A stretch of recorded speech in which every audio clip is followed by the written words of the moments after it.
প্রদীপ যখন জ্বলবে মনে হবে যেন আকাশ নেমে এসেছে মাটিতে।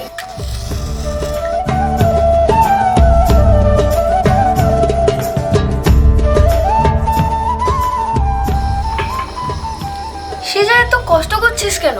বাজার থেকে কিনে আনলেই তো হয়। না রে, নিজের হাতে বানানোতে যে একটা আলাদা সুখ আছে, ঠিক যেন নিজের আলোয় জ্বালা যায়। হাই গাইস, তোমরা এখনো এসব মাটির প্রদীপ ব্যবহার করো? আমরা তো এলইডি ফেয়ারি লাইট, দেখতে একদম ট্রেন্ডি। আলো তো আলোই রে রিয়া, সেটা লাইট হোক বা প্রদীপ। আসল কথা হচ্ছে মনটা যেন অন্ধকার না থাকে।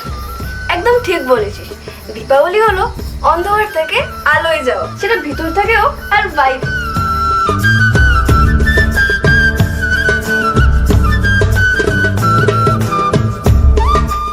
ও নো, সরি সৃজা, তোর প্রদীপটা নষ্ট করে ফেললাম। কিছু হবে না রে রিয়া, আমি আবার বানিয়ে নেব, কিন্তু এবার তোকে পাশে থাকতে হবে। তুই রাগ করিস নি? আরে দীপাবলিতে মুখ কষাকষি মানায় না। আজকে আমরা সবাই একে অপরের আলো হব।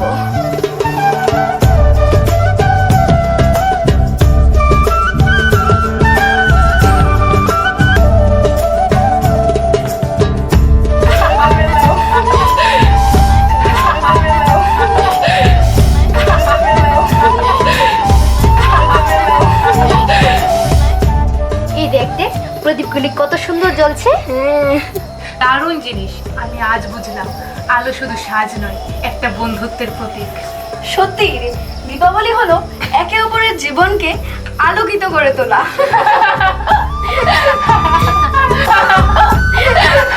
আলোর মতো হাসি ছড়িয়ে দাও সবার জীবনে। দীপাবলি হচ্ছে এমন একটি উৎসব, আমরা যেখানেই থাকি না কেন ঠিক এই দিনটিতে আমরা প্রত্যেকটা বন্ধু একই সাথে পালন করে থাকি।